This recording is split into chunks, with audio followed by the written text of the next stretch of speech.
Estamos ya con el doctor Miguel Arce Ageo bueno, y está hoy acompañado, son familiares de los servidores públicos que murieron en Iron Mountain, ¿no? Así que, doctor, si quiere, ¿por qué no los presenta? Sí, ya Sandra ha estado, ellos mismos. pero con mucho gusto. Ustedes estuvimos conversando también el otro día. Yo soy Jorge Campos, padre de Sebastián Campos, uno de los bomberos voluntarios de Vuelta de Rocha que falleció en el accidente, llamado accidente para nosotros. Que ya está comprobado que no fue un accidente, sino que fue un incendio intencional con un plan criminal detrás, ¿no? Totalmente. Señora, solamente para... Buenas noches, yo soy mamá de Sebastián Campos, voluntario. Es uno de los 10 caídos en Barracas. Sí, buenas noches. Mi nombre es Liliana Barícola, hermana de Pedro Barícola. Empleado rescatista de Defensa Civil. Y estoy acompañada por mis hermanas. Patricia Barícola, también hermana de Pedro Barícola, rescatista de Defensa Civil. Y Sandra, que ya está. Sandra Barícola, que bueno, ya está, gracias. Falta también que están los familiares de Méndez, Luis Méndez, que también ha estado fallecido. Bueno, doctor, ¿por qué no nos comenta qué es lo que presentó hoy en tribunales? Hemos presentado una denuncia, como habíamos acá anticipado, por el delito de encubrimiento e incumplimiento de los deberes de funcionario público, específicamente contra las direcciones de control del gobierno de la ciudad y quienes de la investigación obviamente resultan responsables del encubrimiento que se formalizó con anterioridad al siniestro, en el momento del siniestro y con posterioridad al siniestro, para ocultar a los responsables y toda la información que el juzgado penal necesita para esclarecer qué sucedió en el depósito de Iron Mountain ese día. Yo, si me permite explicar una cosita para que la gente lo entienda bien. Acá hay dos hechos claramente escindibles, pero que en conjunto conforman esta problemática. En principio se está investigando por parte de un juzgado de instrucción el incendio, este siniestro, que por lo que nos está informando la UIF y el Procelac, además, está reforzando la investigación. Hay un acuerdo ya en que acá ha habido un acuerdo entre la empresa Iron Mountain y clientes de Iron Mountain con el fin de destruir documental que ocultaría fondos, documental que probaría el desvío de fondos de delito de lavado. Eso es por un lado. Lo que nosotros presentamos hoy, para que se entienda, es, además de la determinación de este hecho que está siendo investigado, si hubo, por parte de los funcionarios del gobierno de la ciudad de Buenos Aires, una maniobra de encubrimiento para garantizar que este delito que nosotros estamos denunciando con los 10 fallecidos fue además encubierto por funcionarios públicos en el ejercicio de sus funciones. Esos son los dos esquemas de organización criminal que nosotros estamos denunciando como combinados en el hecho que terminó con las 10 vidas de los servidores públicos. ¿Y cómo sería, Arce Ageo, la supuesta maniobra que involucraría a los integrantes del Poder Ejecutivo porteño? La maniobra consiste en lo siguiente. Ya los organismos de verificación y control desde el año 2007 venían, digamos, inspectores dependientes de estos organismos venían haciendo denuncias diciendo específicamente que había elementos de seguridad que estaban o en estado de vetustez o no preparados para cualquier tipo de evento de estas características. Pero además, hay un dato que no podemos soslayar. La empresa comienza a trabajar, se inaugura y consigue el lugar con el cambio de gobierno de estos representantes nuevos del Poder Ejecutivo. A partir de que ellos ingresan, la empresa se instala, sin tener la habilitación pertinente. Esa situación irregular dura durante todas estas denuncias, una vez producido el delito, digamos, una vez producido el siniestro, y con posterioridad se utiliza se desmantela, esto lo vimos acá en este programa, se desmantela un galpón el cual nos hubiese servido muchísimo como instrumento de prueba para demostrar la mecánica con que se trabajaba. Sobre Pedro de Mendoza, a 10 cuadras del Gazara. Exactamente. Pero lo que tenemos que tener en claro es esto. Por un lado lo que dice el Procelac y lo que dice la UIF. Ahora, Arce Ageo, ¿ustedes ya determinan responsabilidades o ustedes le piden a la justicia que determinen qué grado de responsabilidades hubo también anteriormente? En no verificar, en no controlar y en las habilitaciones que se dieron de Iron Mountain cuando no tendría que estar habilitado. Lo que pasa es que generalmente este tipo de denuncias, primero por un tema propio de la investigación y de la causa, los nombres se van dando con posterioridad a medida que la investigación avanza. Y además es intrincado el organigrama de organismos de control, porque no solamente está la parte de control laboral, control específico de las instalaciones, no nos olvidemos que había una pared que prácticamente tenía que estar inhabilitada porque es la que provoca las muertes. Claro. Ahora, bueno, la fiscal... me permite un minuto porque quiero, en base a lo que usted dijo, acá tenemos la denuncia que presentó también la UIF, reforzando un poco lo que ustedes denuncian. Dice la UIF, sostener que el fatídico incendio intencional está íntimamente vinculado a diversas maniobras de lavado de activos que están siendo investigados en sede judicial. ¿Ahí le puedo adelantar algo? Sí. Esas maniobras de lavado de activos que se está refiriendo la UIF, eso se lo anticipo, es la más grande de la historia argentina. ¿Cuál es? Es la más grande, la que se oculta a partir de la destrucción de la documental financiera altamente sensible en el depósito. ¿Que la de HBC? No solamente, estamos hablando aproximadamente de 24 empresas. Que tenían papeles guardados en ese depósito. Sí, claro. Sí, y que son las que la Procelac y la UIF hablan del acuerdo previo para destruir la... Esto nos lo dijo el fiscal Gonella aquí, que de 37 empresas, que son las que más destrucción de documentación sufrieron, entre comillas, 24 estaban siendo investigadas por presunto lavado de dinero. Exactamente. Ahora, Batella también lo confirmó después. Ahora, acá también lo importante, que en esta denuncia están desmintiendo lo que intentaron desmentirnos nosotros, HBC. Confirma acá lo que dijo confirma, Alejandro. exactamente, confirma que la respuesta fue que el material presuntamente estaba incendiado ahí, que no tienen nada. Nosotros insistentemente, Gato, nos dijeron que el HSBC brindó a la justicia toda la información que le solicitaron en torno a las cuentas suizas y en torno a las demás investigaciones por presunto lavado de dinero y otros delitos económicos. Lo cierto es que ahora la UIF dice no fue así en todos los casos. Ahora dice la denuncia de la UIF: la ingeniería desplegada para iniciar el incendio permite suponer que existía una finalidad de destruir documentación relevante que compromete la responsabilidad de empresas investigadas judicialmente y que utilizaban los servicios de guardia y archivo ofrecidos por Iron Mountain. Y la maniobra que aquí se pretende poner al descubierto constituye el objetivo final del plan criminal, el que se vio truncado por el descontrol que devino y provocó las lamentables muertes. La alegada intencionalidad no surge palmariamente de la pericia, sino también de las propias declaraciones testimoniales brindadas por las personas que se encontraban en el predio al momento del suceso y por quienes acudieron a combatir el mismo y no perdieron su vida. Así, las condiciones en que se encontraban los sistemas de prevención de siniestros distan mucho de lo que se pretende de una empresa de la envergadura de Iron Mountain, cuya finalidad es la guardia y preservación de documentos. Y ponen un ejemplo, que no sé si ustedes están al tanto. Tampoco contaba la empresa con personal capacitado para actuar con la posibilidad de un incendio. Es sorprendente, dice la UIF, la declaración de la empleada de limpieza del depósito, señora Moya, quien sostuvo que cuando se activó una alarma, ella concurrió a verificar si había alguna anomalía en el depósito. La señora de la limpieza. La señora de limpieza. Bueno, ahí no sé si era el señor que cuando vos fuiste, Mauro, a hacer todas las notas en el territorio, contaba que los propios bomberos que estaban colaborando en intentar esclarecer esto, a ustedes hace mucho tiempo, mucho antes de que la Policía Federal dijera que esto era intencional, a ustedes les habían dicho esto fue a propósito. Después que falleció el segundo bombero nuestro, después que falleció Facundo, yo me junté con parte de la dotación que había ido. Usted mismo es bombero, esto sí, es importante. yo hace 48 años que soy bombero. Claro. Yo me junté con ellos y le pregunté que me dijeran, que me relataran cómo era la situación a la llegada. Y por lo que me relataban ellos, nada de eso que ellos dicen que tenían de última generación en cuanto a los ascensores, en cuanto a los establecimientos fijos, nada funcionó.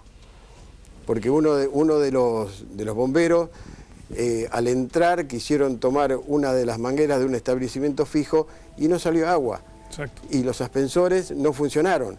¿Pero por qué no funcionaron? No funcionaron porque las cisternas estaban vacías. No había presión. Claro. No, estaban vacías, directamente no estaban vacías. Entonces, si tienen puesto un sistema de incendio que estalla en cuanto recibe calor, porque está preparado para eso, los ascensores actúan y son los que producen la sofocación, el principio de la sofocación. Es evidente que no funcionaron, pero no funcionaron porque no estaban aptos para eso, o sea, los habían inutilizado. Y respecto a que no había personal idóneo para atacar el incendio, dentro de 2 semanas antes los habían sacado. Si ellos tenían una dotación, ellos había en su turno todos los Iron Mountain actualmente tienen bomberos, pero en ese lugar 2 semanas antes liberaron la zona. Eso puede ser parte de este plan criminal. Lo habían sacado. Evidentemente. Lo habían sacado. La noche que fallece, el día que falleció mi hijo a la noche, vinieron los vecinos de Barraca y nos dijeron a mi esposa y a mí, señor, fíjese, porque dos noches antes que esto sucediera, entraban y salían camiones y camionetas, bajaban cosas, se llevaban cosas, pero en un tono de decir los vecinos en voz baja, fíjese, en ese momento obviamente el dolor nosotros no nos podíamos fijar en eso. Luego, cuando con un poco más de calma empecé a averiguar cómo era la situación. He ido cuando todavía estaban los escombros y los hierros detorcidos ahí, y me di cuenta que las calorías que había ahí había sido intencional. Yo he visto ladrillos convertirse en cerámica. Por el calor. Por el calor. O sea, por el calor había ladrillos convertidos en cerámica. Bueno, acá esto es determinante, esta denuncia de la UIF. Dice, existe ahora un informe contundente y concluyente respecto a la intencionalidad del fuego, se conoce de qué modo se inició el mismo, se sabe la falta de respuesta de los mecanismos de seguridad con que debía contar el depósito, entonces lo que resta saber ahora es qué documentación había en el sector donde se prendió el fuego y a quién pertenecía la misma. Es decir, a quién encubrieron. Exactamente. Doctor, lo que falta es determinar a quién encubrieron. ¿Qué pena les cabe a los funcionarios del gobierno de la ciudad que usted ahora pone en el banquillo de los acusados? Porque evidentemente la fiscal Sánchez no los está poniendo, ¿no? Yo creo que varían las penas, va a ser difícil determinarlo ahora, porque en realidad, como yo les expliqué, la maniobra de lavado está encubierta con acuerdo de los funcionarios, en la proyección que nosotros tenemos de investigación. Es decir, hay que tener clara esta división. Hay un acuerdo, como dice la UIF, entre la empresa y los clientes para hacer desaparecer la documental. Para que esto se lleve a cabo y la empresa funcione en esas condiciones y se establezca lo que nosotros llamamos ese estado liberado para incendio, se necesita la participación de los funcionarios. Y ahí viene la segunda etapa, que es el encubrimiento y la cobertura desde el punto de vista funcional y estatal para que se pueda llevar a cabo el siniestro. Entonces, en toda esa maniobra tiene un solo fin. Evitar el descubrimiento del lavado. Claro, ese es el fin principal. Pero digo, esto me parece que daría como la impresión que no es imputable a funcionarios de menor rango o a inspectores. Esto puede llegar hasta las esferas más altas del poder político. No tenga la menor duda, porque nadie puede diagramar una maniobra de estas características solamente con jerarquías de roles bajos. Es imposible. Sí, es evidente que a lo largo de la investigación van a aparecer funcionarios de rango más importante. Está bien, pero del mismo modo que, terminó Sovich sobreseído por el asesinato de Fuente Alba, o que las responsabilidades por Costec y Santillán tampoco llegaron al máximo nivel del Ejecutivo. Sí. Me pregunto cuál es la hoja de ruta que se plantean ustedes para que los directos, los que tenían que inspeccionar, por lo menos vayan presos. Yo preguntaría algo más concreto. La hoja de ruta es... Perdón. Yo preguntaría algo más concreto referido a lo que vos decís. ¿Qué diferencia hay con Cromañón? Claro. Yo particularmente creo que es mucho más grave esto. Y les digo por qué, porque se está encubriendo un delito financiero. Y les vuelvo a repetir, de características y alcances de difícil dimensión. Porque las 24 empresas que se encubren tienen características. No por nada nosotros estamos solamente acá. A ver, no por nada estamos solamente acá. Dicho de otro modo, lo que vos preguntabas. No por nada estamos solamente acá. Es evidente que los intereses que existen en esa destrucción de documental abarca organismos y empresas que van más allá de lo que nosotros podemos dimensionar hoy. Lo que vos estás planteando, Gustavo, recordemos que por Cromañón hubo un juicio político al máximo responsable de la jefatura de gobierno, a Aníbal Ibarra, sí, que terminó con su destitución. Pero desde el punto de vista judicial no había un nivel de involucramiento directo de Aníbal Ibarra. Nunca lo imputaron. Nunca lo convocaron. No, porque nunca. Pero sí hubo, pero atención, porque es importante esto, sí hubo de capas donde se detectaron casos de corrupción, de policía, de inspectores, directores de área. Sí, pero sobre todo de policías que habían participado de tramas de corrupción. Lo que pasa es que lo que nosotros llamamos el corte funcional de rol está establecido en un empresario inescrupuloso. Acá el corte de rol todavía no lo tenemos dimensionado porque es una maniobra muchísimo más amplia, que estaba dirigida a encubrir un delito más grande. Esa es la diferencia con Cromañón. Cromañón fue un incendio provocado por un empresario inescrupuloso y organismos bajos que no controlaron. Acá estamos hablando de una falta de control o organización para encubrir otro delito, muchísimo más grave. Y por Iron Mountain, ¿no? Claro, que vos venías denunciando. Sí, claro. Sí, acá también habla lo que vos venías diciendo. Hubo otro incendio antes, del cual nadie dio cuenta, 10 años antes, en un depósito que acababa de comprar Iron Mountain. O sea, el hecho de que Iron Mountain ofrezca en su página de internet el servicio de destrucción de documentos, no es una ironía, es prácticamente una confesión de partes. El incendio que hubo en 2004 fue un incendio al lado de una escuela, que no murió nadie, pero hubo que evacuar a chicos. Entonces, ni siquiera en los cables de la época, uno puede rescatar un cable de Noticias Argentinas, por ejemplo, ni siquiera se menciona a Iron Mountain. A la empresa, que todavía no estaba establecida como tal, digamos. No había logrado todo lo que logró a partir del 2006, 2007. ¿no? Exacto. Y además acá, por ejemplo, la denuncia esta que yo tengo en mi mano, se dice que perdía plata. Eso lo dijo Sbatera, nos dejó boquiabiertos. Acá lo dice. Sí. ¿Quién perdió plata? Iron Mountain. Iron Mountain jamás perdió plata en ninguna sucursal del mundo. Jamás la empresa dio pérdida. Pero daban a conocer que perdía plata. Los balances. Los balances. Claro. Y dice acá, dice por ejemplo que los verdaderos titulares de la firma Iron Mountain no se conocen. No. Que dependen, dirigen su voluntad a través de las mencionadas empresas. Sus representantes legales en Argentina son la casa matriz de Iron Mountain en Boston y su análoga en Londres, Inglaterra. Exactamente. Y entonces que es una empresa fantasma. Pero de todos modos, a ver, yo recuerdo, creo que le hemos mostrado, había fotos del jefe de gobierno de la ciudad cuando se inaugura o cuando llega aquí a Buenos Aires. Sí, de un ministro de él, muy conocido también, felicitándolos, premiándolos. Hay una foto, está premiándolos. Hay fotos de Macri. Lo premian. Tienen un micrófono ustedes por ahí, me parece, ¿no? A quien quiera hablar, que lo tome. Sí, hay fotos de Macri con este señor, felicitándolo y dándole sus premios, ¿no? Entonces, eso es lo que nosotros también nos llama poderosamente la atención. ¿Cómo Ahora puede yo, ser? discúlpenme, nosotros de hace ya varias semanas que estamos insistentemente, los hemos reunido a ustedes, hoy les pedimos al doctor Arcegeo que venga con familiares porque queremos visibilizarlo, porque los tratan de ocultar. Totalmente. Y hay 10 muertos, ¿no? Totalmente. Yo recién cuando leía la denuncia vi que muchas de ustedes se les llenaron los ojos de lágrimas, seguramente porque se indignan cuando leen este tipo de noticias. Es indignante. Porque lo que sucede desde esa época, yo soy mamá de Sebastián Campos, es que hasta que recibimos el informe de la Policía Federal que dice que esto fue intencional, esa parece que fue la voz autorizada que nos saca del escondite. Anteriormente ningún medio nos recibía. Nos bajaban las notas 5 minutos antes, nos decían que no se podía salir nadie. Después del informe de la Policía Federal comenzaron un poquito más a querer interiorizarse en el tema, cuando estuvieron seguros de que esto no fue una desgracia, esto no fue un accidente. Nuestros hijos, nuestros hermanos tendrían que estar en su casa, no tenían que estar bajo esa pared. Pero señora, a una hora que están todas las pruebas. No tendrían. Yo tengo la foto de mi hijo que está Facundo rodillo en tierra y él lo está asistiendo de segundo.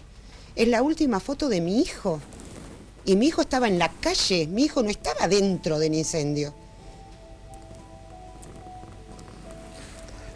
Fue tan fuerte el fuego que mata a mi hijo aplastándolo a una pared.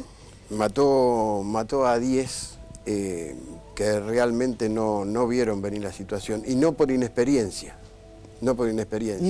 Porque estamos hablando... La Policía Federal está muy bien preparada. De un comisario inspector, DAI, que tenía toda la experiencia. Estamos hablando de Anaí Garnica, estamos hablando de Monticelli, estamos hablando de Vélez, estamos hablando de un montón de gente que tuvieron su preparación para hacer este trabajo. No eran improvisados, nadie era improvisado. Pero entonces, ¿usted, señora, qué quiere decir? ¿Que lo llevaron a la muerte? Totalmente. No sé, todavía no lo sé, porque todavía no sé por qué mi hijo no está en mi casa.